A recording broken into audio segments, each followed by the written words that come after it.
Sans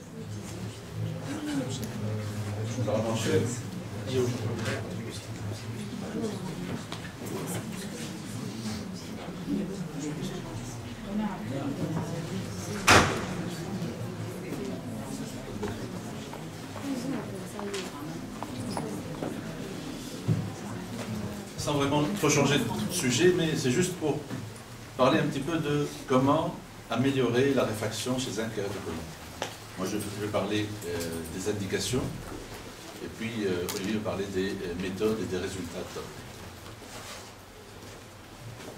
Alors, est-ce que c'est un mythe, c'est une réalité? On va voir que c'est bien une réalité. Vous savez que le kératocone, qui est un problème de santé publique, qui est lié à des phénomènes géographiques, à une exposition à l'UV, à des facteurs génétiques, environnementaux, mais surtout, c'est le frottement des yeux qui est pourvoyeur qui déclenche le kératocone dans la majorité des cas, et sa prévalence reste tout le temps sous-estimée. Alors les moyens de traitement dont on va parler, c'est là, les moyens de traitement, c'est tout ça. C'est l'anti-FAC, c'est la PKR, c'est les anneaux, c'est le cross-linking, c'est la greffe, soit lamellaire, soit totale. Et puis la thermokératoplastie, dont je n'ai pas d'expérience. Les moyens à but réfractif, si on veut améliorer la réfraction du... Nous avons en premier ordre l'implant FAC et la chirurgie excimaire de surface. Pour réaliser ces traitements, il faut avoir une stabilité sur un an, sur la métropie, l'astigmatisme, l'axe, la kératométrie, la pachymétrie. Et les facteurs et les critères d'évolutivité à un an sont les suivants.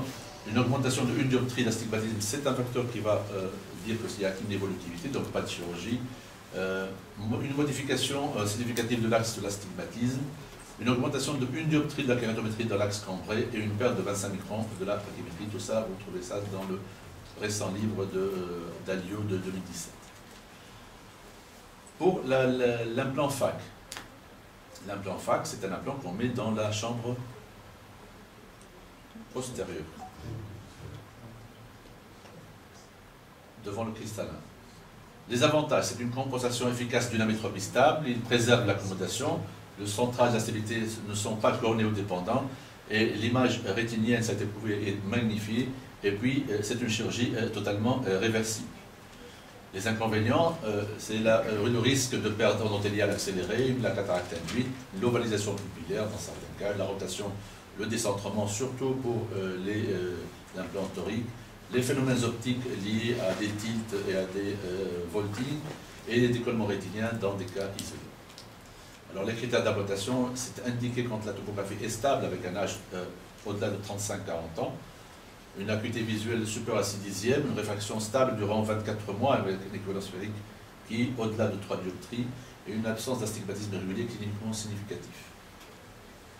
Les indications relatives, topographie et réfraction stable après cross-linking, l'acuité visuelle corrigée bonne avec une tolérance moyenne aux lentilles rigides, aux lunettes, une anisométropie avec réfraction stable.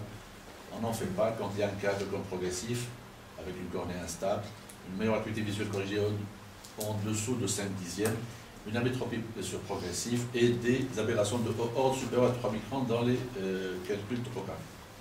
Pour la PKR, vous savez très bien que cette technique maintenant qui est sûre et efficace, non réversible, elle est fortement discutée surtout dans la profondeur maximale tolérée à ablater. Certains ne dépassent pas 50, certains passent jusqu'à 70 microns. Et puis, quand on a à choisir entre un traitement de la sphère ou du cylindre, on avantage le traitement cylindre avant le traitement de la sphère. Les critères d'exclusion, on n'en fait pas quand il y a un kératocone avancé et progressif, quand la kératométrie est de-delà de 56 dioptries, ou une pachymétrie en deçà de 440, ou les coordonnées d'Apex, comme je vous l'ai montré tout à l'heure, supérieures à 1 mm. Je rappelle tout à l'heure pour le théorème de Pythagore. D'accord? Et puis quand il y a des opacités cornéennes. Alors, la PKR soit une topoguidée ou guidée par la barométrie, pour le traitement PKR, dans le cas de kératocone, c'est un traitement topo-guidé, pas c'est un traitement qui va donner sur le laser la valeur de la réfraction subjective. Par comparaison au Efficient Guide et Efficient Optimized. Je passe. pour réaliser un meilleur résultat, pour avoir un meilleur résultat, on fait des traitements combinés. On n'est pas censé faire juste un seul. Et là, il y a beaucoup d'écoles. Soit on fait des traitements séquentiels, soit un traitement simultané. Il y a des gens qui disent qu'on fait la première technique, on attend 3 à 6 mois, puis on fait, sur le résultat trouvé en ce temps-là, on décide de ce qu'on va faire.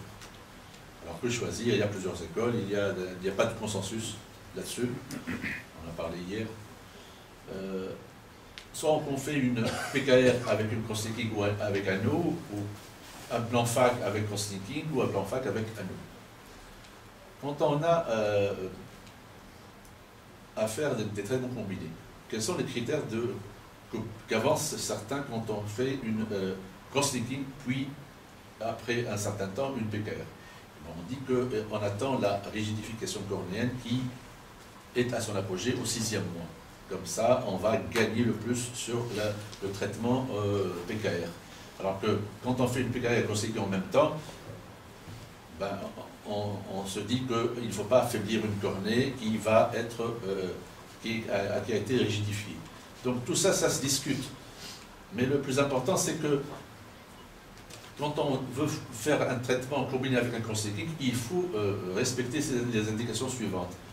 Des manifestations cliniques de progression du kératocone prouvées, un âge inférieur à 35 ans, une meilleure acuité visuelle quand même inférieure à 8 dixièmes, une pachymétrie au-delà de 400, comme on l'a dit tout à l'heure, et une Kmax inférieure à 58.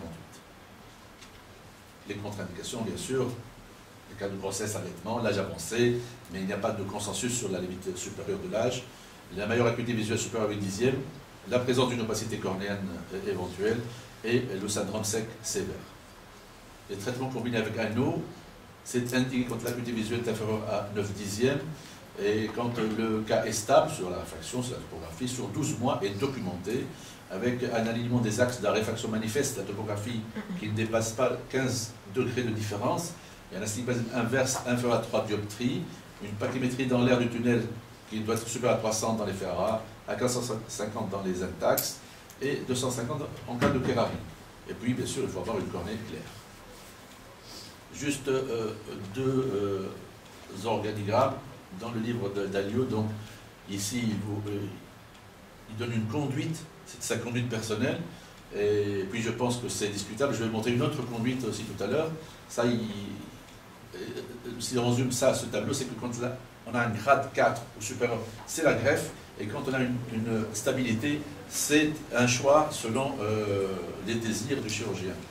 Puis il y a un autre organigramme dans un excellent article paru en 2017 qui a le titre de notre topo d'aujourd'hui, chirurgie réfractive, mythe ou réalité.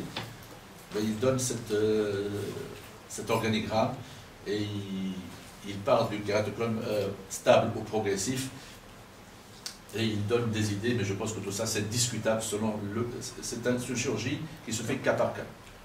Et puis quand on a réhabilité une acuité visuelle chez quelqu'un de kératogonique à qui on a fait un traitement auparavant, c'est un kératocone traité, soit par greffe, quand l'acuité visuelle est faible, avec les lentilles, on fait des incisions relaxantes, soit des anneaux, et quand l'acuité est bonne, avec une forte amétropie, un plan FAC, avec une forte amétropie, une PKR topoguidée.